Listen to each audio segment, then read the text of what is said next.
Welcome to Discuss With Us podcast, where we are unpacking the world through a Christian lens.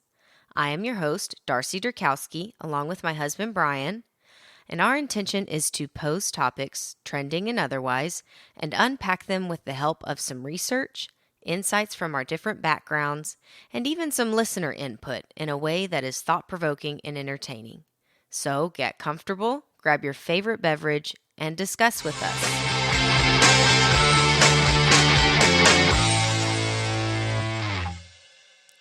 Welcome back to another episode of Discuss With Us. Darce, how you doing? I'm doing pretty well. Brian, how are you doing?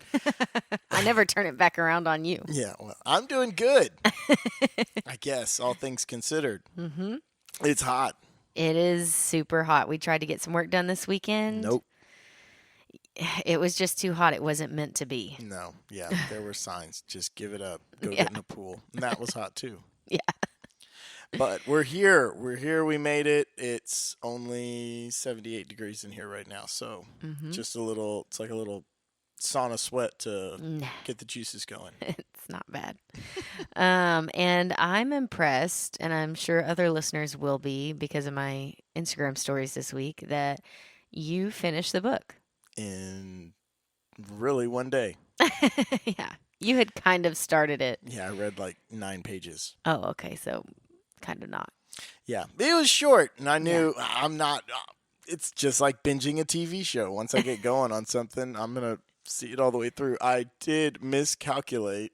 I thought I would read it Thursday night or Friday night, and we ended up going to College Station Thursday, and I just haven't been on top of my game here lately. So I read it this afternoon. Why not? Yeah, it works well. Like I was just saying a second ago. Yeah, it's fresh on my mind. It's I fresh. remember it. Yeah, you'll remember more of the details than I do because it actually has been a while since I read it. So yeah, it wasn't until the end when the boys wouldn't leave me alone that I started having to rush. Other than that, I read it while they napped. So yeah. So what we are talking about here, if, if you're just tuning in, I know how to read. Yeah. So we are going to do what we're calling a book club on The Great Divorce by C.S. Lewis. Really good author. Yes, renowned. Chronicles of Narnia. If you didn't read that, I think he was. It's a British guy, Oxford, Cambridge, one of those two, maybe both. Good friends with J.R.R. Tolkien, and just one of the great writers of the 1900s to me. I didn't even know all that about. Did you read that about him, or did you just know that? I knew that because I like Lord of the Rings, and then I liked Chronicles of Narnia. Yeah. They're somewhat similar. That's Yes. how I found out they were friends. Okay, so The Great Divorce by C.S. Lewis. You read the title, and you think it's about marriage. Yeah, when you got this for me for a present, I was like, where are we going here? Yeah, so I bought this book for Brian, and then I stole it and read it first. Which is why I read it today. I had it back for a while, but you basically bought me a present for yourself, I think. A little bit. But hey, thought that counts. Yeah. So let's just do an initial review, okay? And then we'll Without divulging any secrets on the book. Right.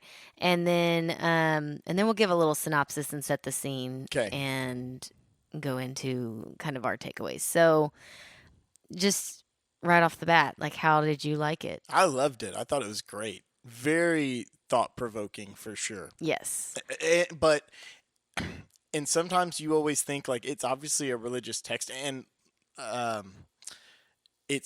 like how it says in the preface, he's like, this is fantasy. Yes. Just so he you sets know. the scene. He's like, there's no, I didn't glean this from what I read from the Bible. There's pieces of it, of course, but it's also very much imaginative. Exactly. It's C.S. Lewis. He does a really good job of. There's of. a lot of religious callbacks, I would say, but it's all well put together through his own little fantasy here. And it's an easy read. It's like 140 something pages. Like I read it in 2 hours, so maybe a little longer. Yeah. But it's good. It is. And what I was going to say as far as my review, so we read it two totally different ways. I read Okay. it like a chapter a night until I really got into Ugh, the. just how you watch TV. Brian gets so mad when I Yeah. can't binge watch TV because I'm like, oh, let's just go to bed. Yeah. Um, so I read it like a chapter a night for a while until I probably got halfway through it, and then I was like, okay, I'm into it at this Just point and gonna finish plugging it. away. Yeah.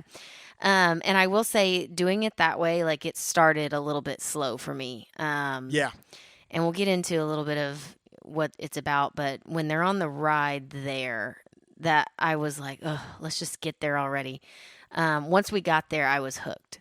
Mm-hmm. And so, like you said, very thought provoking, and it was fascinating to me, especially because um, I have never really given thought to what heaven might be like. Yeah. This is like a heaven and hell. It's Yeah. so I've never even read fully Dante's Inferno, Hmm. but that's one of the most famous depictions of a What fantasy of hell might be heaven, like. hell, Hmm. purgatory, everything in between might look like. And this is another take in a nice, easy read short book. Um, But man, and you're saying, it is an easy read, but it's and when very we thought say provoking. yes, it's very thought provoking. When we say easy read, it is it's like reading Shakespeare where it's like a different language almost a Yeah, little bit. not nearly as Not bad as as bad as Shakespeare. Shakespeare. Well, I say as bad as Shakespeare, but That's true. not to the extent of Shakespeare. But you do have to kind of put together some context clues as you're reading it. So in that way, I'm not saying it's an easy I read. did Google like 2 words. I don't even think I did. I just kind of kept going and picked up on context clues if there was something I didn't understand. But yeah, it isn't a quote unquote easy read, I would say, but super thought provoking. I mean, the themes of it are very deep. I was talking to my mom. She finished it yesterday, and Very nice. yeah, and she was like, man, there is so much in there. And there is short book, but there's a lot packed into there. A No, lot. yeah, I read it this afternoon and could probably and so again, C.S. Lewis is one of my favorite writers. I love Chronicles of Narnia. Yeah. If those are obviously like 7 books, but they're very similar, easy read. Those are children's books, but I'll still read them today. It's Oh my yeah. favorite books I ever. still like the movies and stuff Yeah, today. no, me too. But similarly, you almost won't catch everything the first time through, just Yeah. like any good book. Yeah. So It's as true. as well as I feel like I absorbed it this afternoon, I'm gonna have to go back and look at it, Yeah. again in 6 months and see what else you pull from it because Yeah. there's a lot of layers to this for sure. So as far as something that was some books like you read and they're just like entertainment. Yeah, This is not that. Um this has left me with a lot to take away and think about and probably, I don't know, implement some different things, yeah, some changes in my yeah. life. It's not one of these books where it's like a joyous, happy ending or anything, and you walk away from it just like, oh man, that was such a good read. No, it's when we say thought provoking, and trust me, we'll spoil it here in a few minutes, just Yeah. giving you a chance. But it's very thought provoking in the sense of like you have to question yourself, but Oh in yeah. a good way. Yeah, Um, there was one point you were reading it and I was like, how's it going? And you're like, I don't know if I like this. yeah, no, for sure. And he didn't mean the book. He meant like just what you're having to think about, Yeah. It's kind of so yes, here's our spoiler alert. If you have not read it already, there's no need to if you don't have intentions of it. Yeah.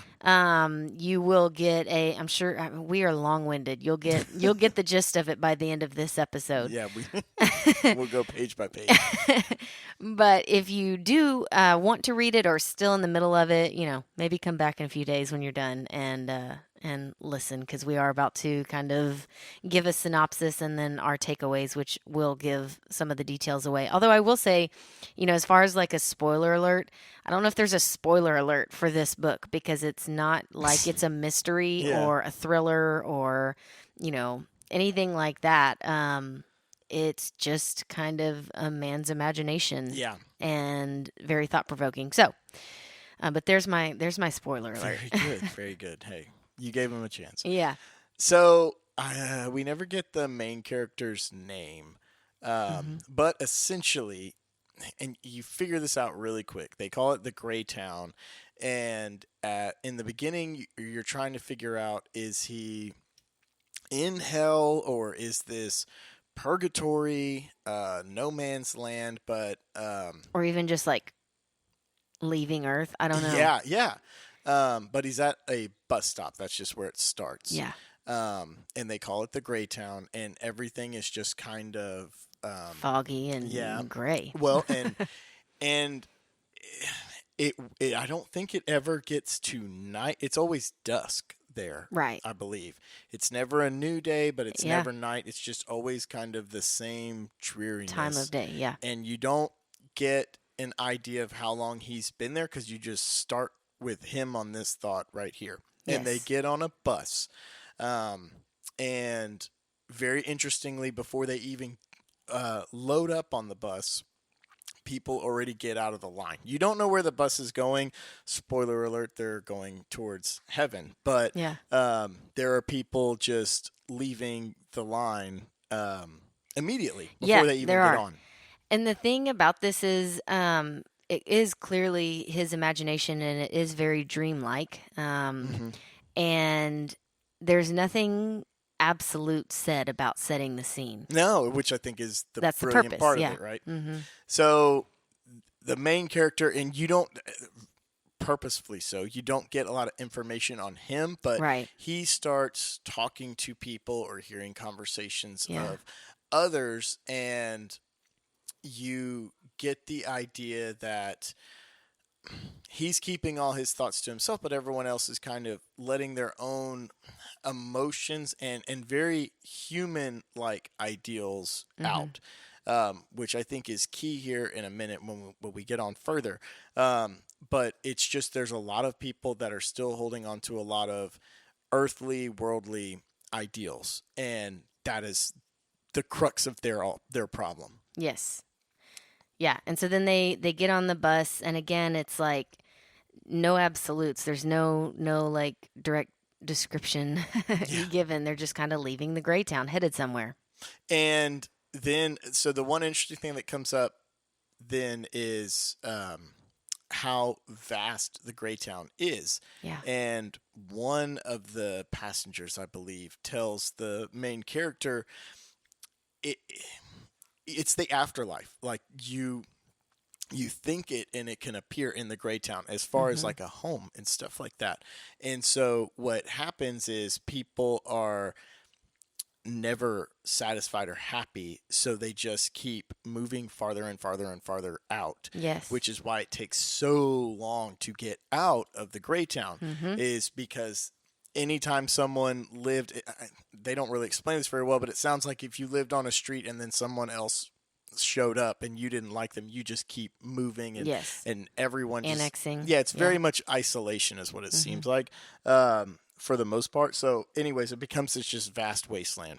Well, anywho, fast forward, they make it all the way out, and they kind of come to this a prairie overlook coming up on some mountains. Right. And this is when, so it's a little slow getting to this point, Right. but very quickly you get slightly confused, and then things start taking off. So they get off the bus, but they're not in quote unquote heaven, how we typically... nobody says like we've arrived or anything. Exactly. They The bus just get kind of out. stops and they get off.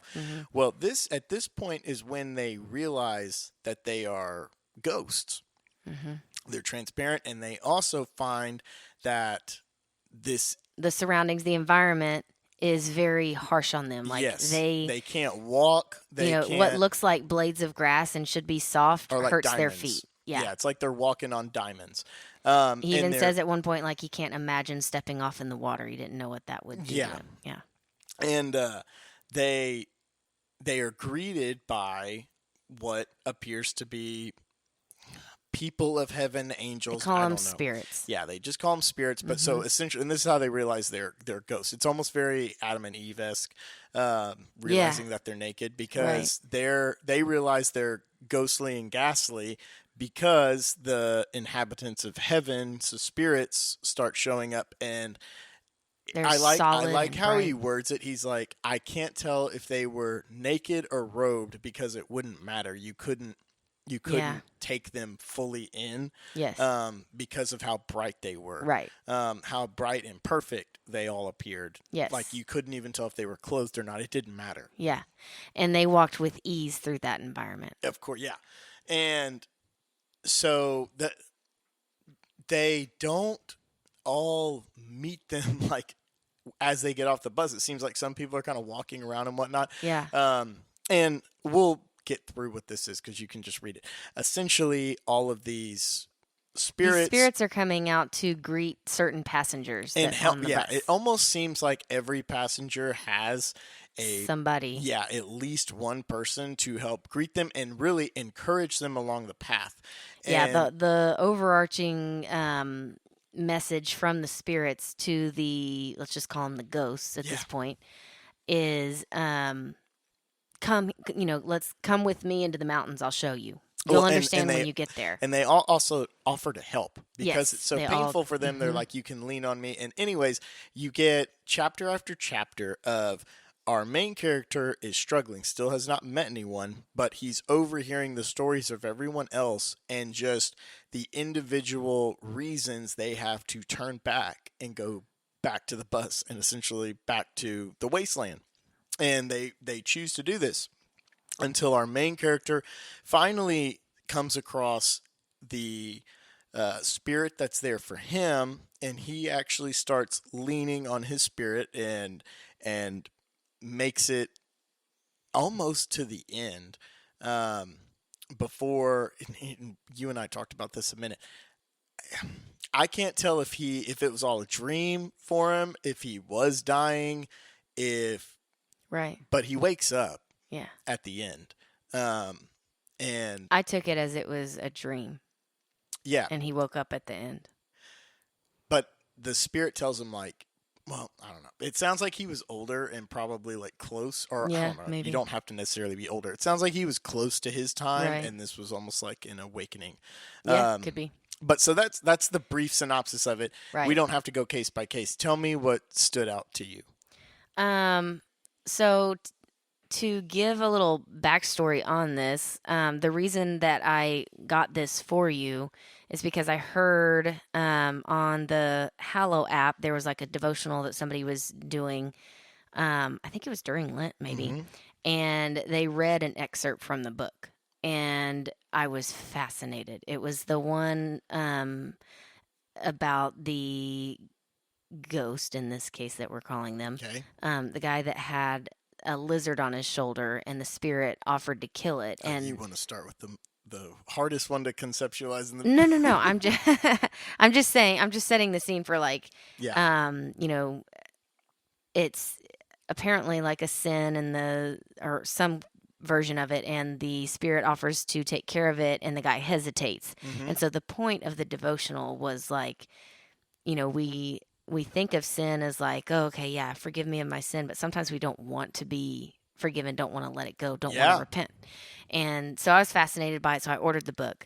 So I don't even know if you would call that one of my takeaways, but for me, it was fascinating. I'm using that word a lot, but it was fascinating to hear, you chapter after chapter he runs into somebody else who gives their own reason for essentially what is keeping them from heaven. Yeah. The reasons they turn back and would rather go back to the gray town, which sounds awful. It sounded awful to me. Mm-hmm. The description of the gray town, I know if we go 3 days with cloudy, rainy day around here, I need some sunshine. Yeah. That gray town sounds terrible to me. And the fact that you don't ever get to the end of the day. Yes. It just stays right there. That sounds awful. Yeah, I know. And so it was just the reasons that people were heading like not choosing to go forward towards presumably heaven with these spirits that were doing all that they could to convince them to say, let me help you, and all this stuff. And a lot of them were like acquaintance. Like it Yes. wasn't like strangers. It No, was it wasn't mainly strangers. people they knew. Yes. They all recognized the spirit that approached them. Yeah. If not right off the bat, they did by the end of it. And still people were turning back for the bus and going through their different reasons. I was just self-examining and like, oh my gosh, it's not, none of it was like any heinous sin that was keeping them from going. At that point, it wasn't anything like that. It was more just them not choosing because of some, I don't know how to describe this, like minor seeming from me. Well, a lot of them seem to parallel like the 7 deadly sins. Okay, so that's what I was going to get at too. Kind of like some moral sin, what you would call like a smaller, not that there is smaller, but like I said, none of it was. When we say 7 deadly sins, it wasn't like, I mean, obviously they took it somewhat to the max, but they weren't, it wasn't like you're riding around with a guy who was like a mass murderer or something like that. Yeah. And so going through some of those and just realizing like all of these people are being encouraged and supported, and they made it. They're there. They just need to go into the mountains. Yeah. Because that's how I read it, didn't you? That like they're there. They just need to go further in the mountains. Yeah. And so they're there in, like I said, heaven, presumably. Yeah, technically it is heaven. They call it like lower heaven. Right. And just like they call the gray town the shadow of death. Right. As if it's like the beginning of hell. Yeah. And yet they're just of their own free will. Nobody's saying like, nope, you can't come in. Yeah. They're there and they won't go into the mountains for all these different reasons. Do you want to get into some of those reasons? Yeah, but first I'll give just my kind of overview on it in general, and then we'll go a little case by case, and then kind of where it left both of us. We haven't even talked about it because I read it today. Yeah. So kind of touched on this. Where they end up is technically heaven. The main character does find that out, but it's not. The farther into heaven you go, the greater joy you find. It just keeps getting better and better and better. Right. Even though you're already starting out in perfection, if that's possible. We can't perceive that. Same with hell, technically. And they even say there's different names for it if you want to call it purgatory, the beginning of hell, the shadow of death, wasteland, whatever. But there were a couple of things that really stuck out to me, and this is why it was a really good book, and then also a really crummy book to sit and kind of think about. So the premise here is, and this kind of goes, again, it's fantasy, but it doesn't necessarily even matter what we think happens in the afterlife. It doesn't matter what anyone's told you. To the best of my knowledge, everyone's got some form of a guess.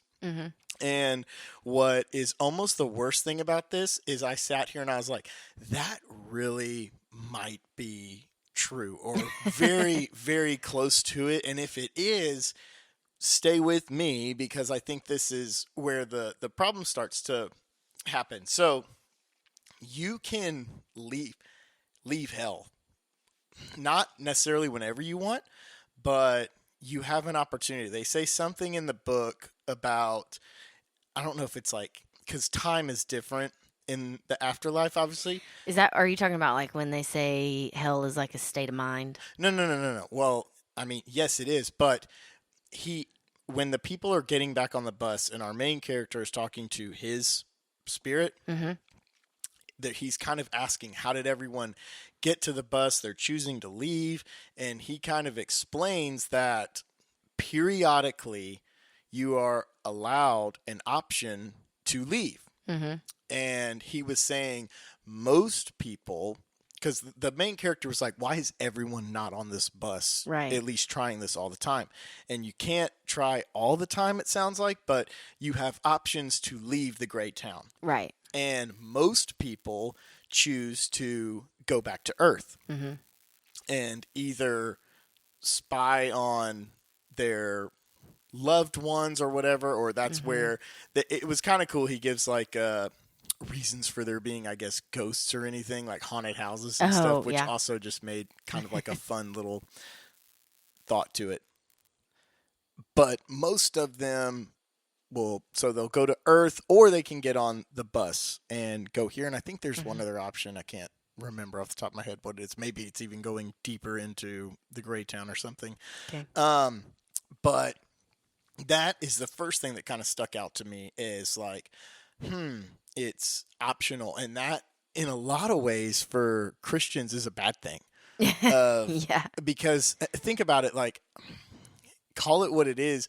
There is such an idea of like, just do what I got to do to get to heaven. Yeah. And it's not the same for heaven as it is hell. It sounds like you can come and go from hell a little bit.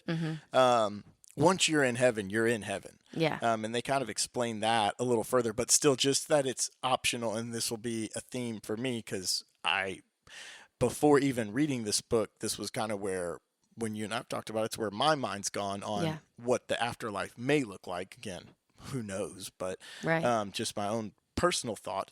So you've got that option. And so people will sometimes go on this bus. And then, as we're going to get into a lot of these cases of just the reasons that will cause you to leave, they really start sticking with you as like, holy smokes, man. Like, it only took that. But then at the same time, we have such a problem conceptualizing anything of the afterlife. And one of the hardest things for myself even is, what you do all these things on earth. You have a wife, you have a family, you have all these relationships. And at the end, it should be like this on earth, but at the end, it's all about God. Yeah. And it should be in our life every day, but we have all these things that get in our way, both good and bad. Like, it's very simple to look at the bad things that we care about. Right. Money, vanity, power, things like that. All of us can realize those. I mean, this goes back to our Lenten thing on where God ranks in your life. And we can pretty easily grab some of the things that might be vices or bad things for us, even if it's hard for us to kind of push them aside. Yeah. But when you start taking the good things and realize, because that happens to one of the characters, as we'll get into, but when you start taking some of the good things and still not being able to give it all up to God, that is where it really starts rattling you to the core. Because it's like, oh my goodness, if this ended up being, again, I'm not saying C.S. Lewis just he's got the map, this is what it is, but it's scary if it is kind of like that, because I can very easily see that, man, in the same ways where maybe we don't have God as ranked as high in our life right now as maybe we should, that could become an even hard, where you think it would get easier. In the afterlife, it may be just as hard, because can you let go of all these worldly desires? And then so we'll dig into piece by piece kind of there. The other thing, though, for me that was interesting is, so they're on like the outer rim, I guess, of heaven. And at one point, our main character kind of asks, like, and he's struggling because he sees these people willfully going back to hell. And he's like, why? How can you let this happen to the spirits? Like, go get them. Don't let them go back. And the spirit kind of tells him, like, this is such a almost sacrifice of us that we gladly do, but we can't go any farther. We are already choosing less of heaven to be here. And I found that really interesting. And because, again, it's hard to like mentally understand this, because they're still in heaven, but they even know there's greater parts of heaven, Yeah. but they're choosing to come down to this path. And then they make the point, we could go all the way to the gray town. We could go all the way there, and it still wouldn't matter. Right. And so it Kind just of really chilling. Yeah. So those were some of the overarching things I took out of it. But Yeah. individually, which stories, because we don't have to go through all of them, but Yeah. There were a few, and you're going to remember more details about these than I am. I just kind of remember. pays to procrastinate. So, the one that stuck out in my mind, I don't know why, because I don't think this is necessary. It's not like I related to this one. I think it was more so just how simple it was. Okay. Is the lady who she's greeted by the Spirit. She's listening to the Spirit say, "Come with me," and she's listening. Some people aren't listening. She's listening, and she's asking questions and stuff. And the Spirit's trying to convince her to come with them, and at the end of it, like we said, they're all ghastly. Yes. And, you can like see through them and it's painful for them to walk. They're struggling. At the end of this explanation, she just simply goes, "Well, I would go. I would love to go. I would be there in a heartbeat, but I can't go looking like this." Yeah. And like I said, vanity is not necessarily something I think I struggle with very much. No. So it's not like I personally related to that. It was more so just the simplicity. Yeah. That she was just like, I just can't go looking like this. Exactly. Like, I'm sure it's great there. I'd love to go with you, but I just can't go looking like this. And she went back to the bus. And I was reading that. I was just like, oh my gosh. I never thought of that, something like that being able to pull us away from heaven. Yeah, exactly. And then some of the other ones, there was one, okay, so I think you would boil this one down to pride. Okay.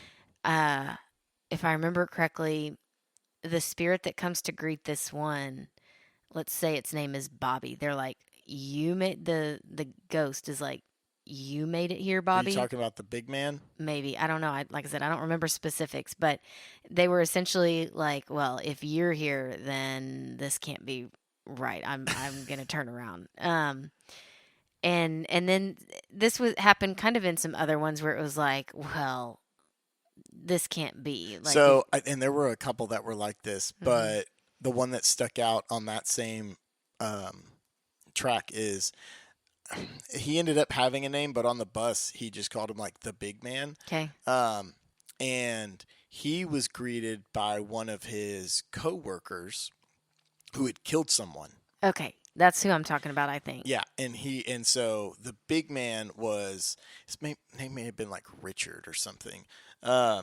He was shocked to see him there, and was just kind of like, well, how did you get in? And he's like, I never killed anyone, and you killed someone. And then the Spirit kind of lays out like, you were our boss, but you did this and this and this, and you never took time out for God or anything else. And it sounded like he was very much a slave to his job and didn't necessarily treat all his employees, set them up for success. And so even though one of his employees ended up killing someone, and he the Spirit says, I killed someone, and that was like in a maddening time for me, and that he forgave him. I don't know what it is. He ends up getting past that, right? But it ends up the big man, or Richard, or whatever his name is, he's so turned off by that. Even though the Spirit's like pleading with him, like, look, you're right, I did kill someone, and I still got here. And I'll help you get here too. Yeah. But he's just like so put on by it, and he's like, nope. Yeah. Nope. Turns not around. for me. Yeah, exactly.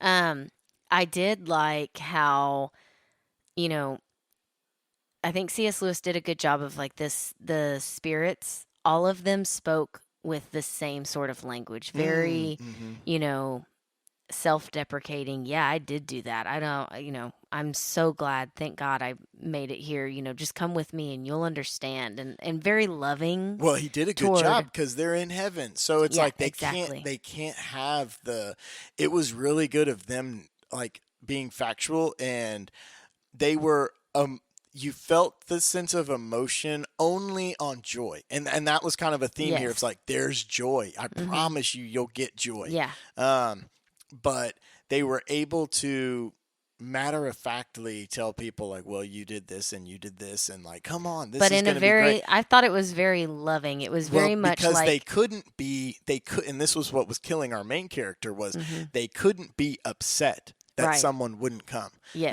They were trying and trying and trying and being like a cheerleader. Right. But whenever someone turned back or just belittled them, said anything, they never got upset because it's impossible. Right. So No, I he thought did a that really was good a job really, of every single, because they were different spirits. They were different spirits, but they were all using the same sort of loving. No, that was really good language, and like you said, joyful. So trying to think of some other ones. I think there was one where was it the husband that had been kind of like playing mind tricks on his wife? Oh yeah. And then I think another one that I liked was there was a guy that was like too caught up in the logic trying to understand it all. That one. I thought that one was very deep too. Yeah, that was as someone who like tracks that way a little bit, that one got me the most. Yeah. And just the fact that he couldn't piece it all together. He just went back to what he knew, I guess. Well, so that one really got me. So that character, he wasn't religious. It sounded like he grew up in a religious household, which many of us can relate to. And then when he's in college, he falls away from church, which many of us have gone through. But this guy ended up being his vice was needing to prove things, having intellectual conversations, and just that became his religion. And I guess it's one of his co-writers or something, arguers, another professor or something of that ilk, is trying to tell him like, man, you gotta give it up. Yes. You gotta give it up. But he ends up choosing, he's like, if there's nothing to debate and no questions to answer, because the guy's like, there's only one answer, and it's God. That's it. That's the only answer. And he's so turned off by that. He's like, no, I'll go back to the gray town because we're having we're doing a dissertation on this, and we're having lectures. I remember that. Yeah, and he's like, I'd much rather have arguments than this just be the end. Yeah. And that's, I liked that one kind of hit deep because, again, these are some of the worldly things that are like, those have to be gone in heaven. But how, like, this is your mind and your soul on here, and you do your whole life. We frankly probably focus on a lot of the wrong things. And I think he just really hits the nail on the head of like, how do you just flip a switch? Yes. When you're gone. Yeah. One of the more difficult ones that just like makes you shudder is the woman that's looking for her son. Yeah. Before you hit that one, the one that got me, do you remember the painter? I don't know. Because the woman and her son, that's like the ultimate one, I feel like. Yeah. There's a painter, and his is interesting too, because he's apparently this great painter, and his spirit tells him like, they've already forgotten about you on earth. Oh, yes. And the dude's like, what? And then he's like, can I at least paint in heaven? And because I think he's ready to go, but he's like, can I paint in heaven? And the spirit tells him, one day you'll probably be able to. And this was a recurring theme. Remember, the spirits kept telling them they had to become more childlike. Yes. Ding, ding, ding. That's in the Bible. And all of these people are struggling with that of like, yes, no, that's where I started, but now I'm so much beyond that. I can't go backwards. And multiple of these people we've even talked about, had this same conversation, and but the painter, his spirit tells him when you first started painting, you were seeing glimpses of heaven, and that was coming through in your painting, and you were spreading the word through that, the joy you were filling with people with your early paintings. And by the end, like most of us, it becomes a job, and you start thinking you're smarter than Yeah, a pride thing what, too. yeah. And that guy starts struggling, and he ends up turning back because he can't paint right then. But the other thing that comes up with a few of these ghosts is, so you've got the childlike, and you've also got, they feel like they have these talents that God gave them. Yes. And now they're having to give them up. Like the painter, the one we talked about before, the kind of professor-esque, lawyer-esque guy. And even some of the people who had more vanity with beauty, it's like, well, this is what God gave me, and now you're telling me who I am. Yeah. Yeah, that's how they feel. And the spirits are basically telling them, like, yeah, these are talents you have, and you may be able to use them one day in heaven, but it's not going to be now. And they can't handle that. Right. Yeah. Super interesting.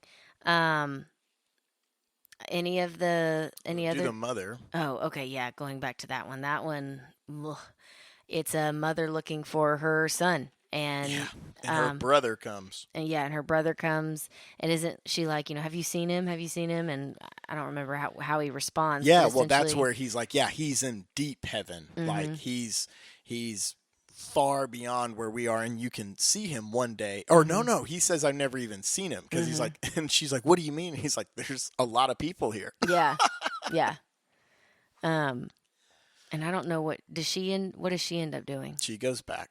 She goes back? Yeah. Because I'm trying to remember her reasoning. Well, so hers was interesting. So this is such a hard one to try to wrap your head around, but it sounds like they don't ever give out an age or anything, but you feel as if, I mean, obviously it's a mother whose son's already gone on. So your head naturally goes to probably a child, although it really could have been at any age. Yeah. But the mother essentially worshipped her son. And then after her son had passed on, she was unable to ever get past that. And never, it's you almost get the idea that she like turned her back on God then, and only used God, and this is where it starts hitting some of us in the wrong ways. Like, she was using God to get to her son. Yes. And that is the problem. And her brother is there, and he's like, you can get to see your son again, but you have to understand that everything's through God. Yeah. And she's like, what kind of God would take my son away from me? Like, she's still having that battle. Yeah. And her brother starts telling her, like, you never moved on with your life. You never gave anything else up for God. You were so small-minded on your kids. And that started hitting me hard, because it's like, my kids are everything. Oh, yeah. And, but she, at the end of it, she would rather live with like the memory of him, because he tells That's her, like, you may see your son on the other side, but it's like, he's not waiting for you. He's gone on. He's good. And you've got to get right with God and then be good. And maybe y'all will run into each other, but that's not what it's all about here. Right. And she chose to go back to the gray town just with the memory of him. Yeah. Any of the other stories that you want to talk about specifically? Those are the highlights. Yeah. If you want more stories, go read the book. Yeah, exactly. So one of the things that this made me do, which I kind of mentioned this at the beginning, I have almost never, I feel like, visualized heaven beyond what you would as a kid. Yeah. In the clouds with pearly gates and, golden roads. I mean, because, I'm not knocking myself for that. In my head, I'm like, I won't understand it. Yeah. It won't be like what anything I picture here, but I know that it will be incredible. Yeah. So I'll just get there when I get there. I just haven't spent much time thinking about it, and so this visualization um, obviously caused me to think about that. Like, could Right. this be how it is? And again, C.S. Lewis doesn't make any claims that it is. Yeah. But you sit there and go, this could be what I know about something like this, anyways. Yeah. Obviously, this could be where we've talked about, you and I, the one of the main themes of the Bible. I think the main theme. Yeah. Honestly. Yes, is God's pursuit of us, Mm-hmm. and then our free will Exactly. to choose Him or not. And that, you see that in the Old Testament, in the New Testament. In the Old Testament, He leads them out of whatever trouble they're in, and but then it's not like He has a hold of them. They end up in the thick of something again. They stray away, and come back and forth and back and forth, and God keeps pursuing them. And again, over and over and over, we have the free will to choose Him or not. And similarly in the New Testament, we are only saved by God's grace. It's nothing that we do. It's not our going to church. It's not our, praying to Him every day. It's not our reading the Bible. It's none of that. We're saved by God's grace, and yet we still talk about how we have to accept that gift and choose God day in and day out. Yeah. And try, as best we can with the world around us, to choose Him over everything else and prioritize Him at the height of everything. And so just this idea that it really you could be in heaven, on the outskirts of heaven, and be so caught up in something earthly and worldly that you get back on the bus to Greytown. Yeah. Was it made me think a lot about, I think the thought that kept recurring to me is that, you see on Instagram and social media and everything, you see influencers or just your friends, people out there, saying, "Oh, I'm incorporating more protein in all my meals." Just follow me here, okay? Okay. I'm incorporating more protein in all of my meals because it's healthy for me. Or I'm incorporating a morning, time with God, a morning devotional, so that, I can live out my faith better. I'm incorporating an hour a day outside or I'm incorporating an hour of working or an hour of walking, or all these things that it's like trendy to, let me incorporate this somehow in my life. Right. And it'll be better. And I think that we can get that way about God too, where we're like, let me incorporate a little more God. And all these things can be healthy. But what this book was bringing to light is, it's not incorporating more or less of God. It is God. That's it. Yes. That's it. And so, and it's tough. It's clearly it's tough, because we do have all these things, these, blessings, if you will, that God has given us with our marriage, our families, our communities, our talents, our minds, all these things. But even to your point earlier, even some of those that can be good things can still get in the way of or just taking a place of God.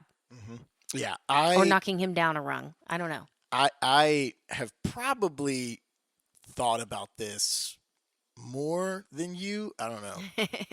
Just because I have it, and not with obviously any great success.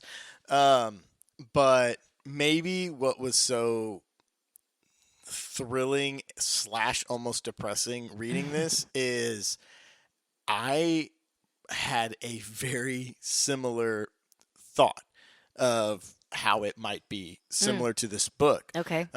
Again, I'm not going to say, well, me and C.S. Lewis had the same idea, so that's it. I know it now. But it makes a lot of sense to you. It does. It does. And so, it is kind of how you've pictured it. Probably. And so this does actually give some backing to my own personal thought of like, man, I really think this is onto something. But let's break it down here. Most of us view hell as naturally how it's been depicted to us of like eternal fire. And that is, in the Bible, it says hell is an unquenchable thirst. And that is how he portrays the gray town, but it's not like you're just being tortured the whole time. Right.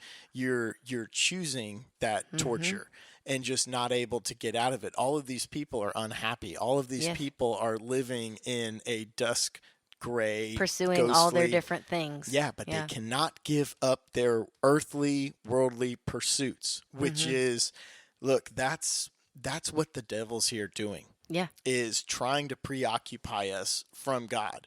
Yes. Our life really should be pretty simple here. And we allow things to get in the way. Yeah. And even where this book really takes you on a spin is when even some of the things that you think are good, those start getting in your way too. Yes. And so for his interpretation of hell, I've thought that might be what it is. Because if you think about Earth right now where we are, and anyone who's grown up religious thinks, well, we're in the devil's playground, or the enemy's out to get you. And how cunning is the devil? Really? Super. Exactly. So then when you think about the end of days, and this is the last opportunity for you to not choose heaven, if you were staring at eternal fire, wouldn't it be easy to turn around and walk the other way? Yes. So to me, it's like this is the last great hope to convince you to go somewhere else, to use everything that's happened to you on earth and make that look so appealing to where you can't get out of your own way. Yeah. And because that's what starts happening to all these people in the story. To your point, it's not like there's a serial killer on the bus with him that's just choosing to be more demonic. It's regular people with regular problems and regular vices. Yes. And they can't get out of their own way. And it's like, man, how simple you could fall into that exact trap. Yes. And then when I think of heaven, that's obviously way harder to picture in your head, but the same. I liked how it said in the book that I think it said this, if I remember correctly, hell could be a state of mind, but heaven is very, very real. Yeah. Well, yeah, and I'll get there. Well, a little bit there in a second. The thing with heaven for me though was, again, what kept causing people to turn back is, and I've told you this before, I can't picture our family not being together. Most people I don't think can. Yeah. Shoot, we have problems thinking of animals not being there, right? Right. And it really is, when you think about it, it's your personal relationship with God. You and I are married, and I do think there's going to be something about the two of us becoming one on earth. I do think that's going to have, that is going to have a role in heaven. I truly believe that. But it is also very individual. It's your personal relationship that you have with God. Right. And I think he does a good job of kind of, everyone's full of joy, and you're not in this family union. Maybe you have times where you are in heaven, but it's very much just about you and your personal relationship and just the joy that overcomes you there. Yes. And that in itself can be hard to sit here and think about. I have to give everything up that I've been doing now. And really what that should be like an alarm going off for all of us of, what am I doing right now that I'm not giving up to God? Because it's not that you stop doing what you're doing that's good. It's just, how many times do we, I've even probably been guilty of saying, thanks be to God, or thank you, Lord, for something good that went my way. But did I really mean it, or did I just say it because it's habitual? And how much time do I actually focus on when things are good or things are going good in my life? Like, no, this is a direct reflection of how much God loves me, and this is him working through me. Right. And not losing sight of that. That's where that childlike faith comes from that C.S. Lewis mentions in this book. And it's just a great reminder. And you and I have had this conversation that you just touched on. The Bible is a story of man's fall and God waiting there for you.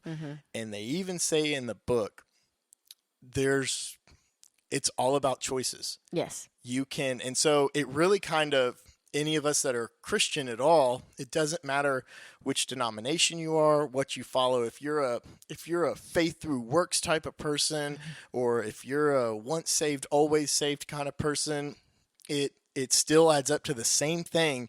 You get to that last day of judgment and you choose. And you choose what you want to do.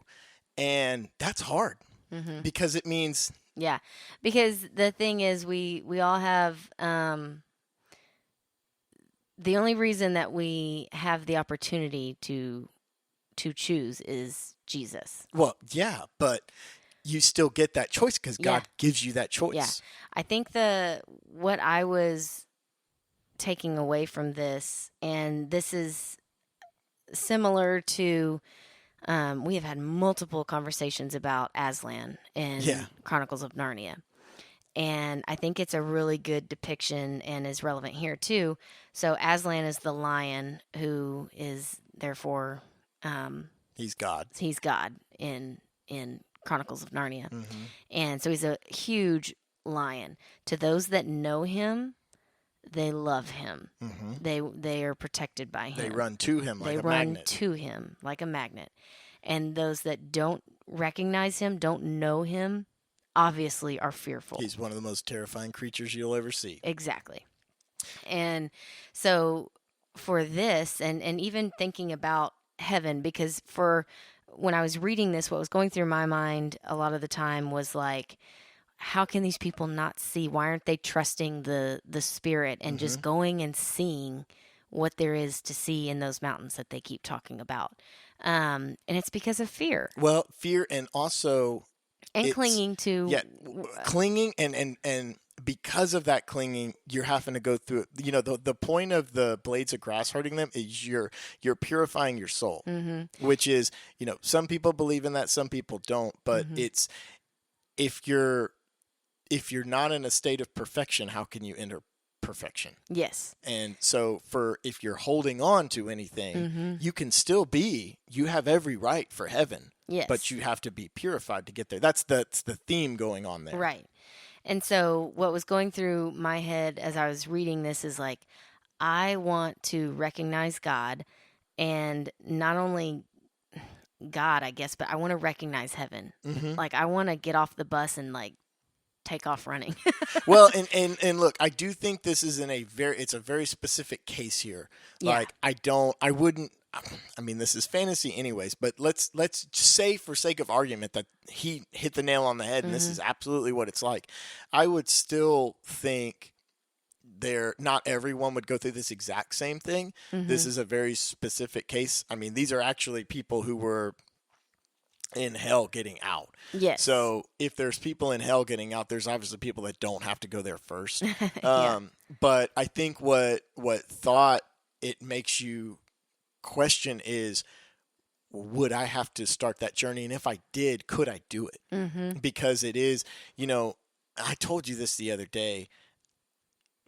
Everyone acts like doing the bad things is the easy route. And a lot of times I feel like our natural human instinct of being created in God's image, like, there's a magnet always trying to pull you back to good. It's almost harder to keep doing bad things. You can get on a roll, but your soul always wants to tug you back to doing something good. So a lot of times I feel like it's actually easier to just do the right thing and do those. But then again, when we look at it from this perspective, you say, like, why wouldn't people go to the mountains? Because it's hard. Yeah. They're going uphill. It hurts their feet. It's going to hurt. Yeah.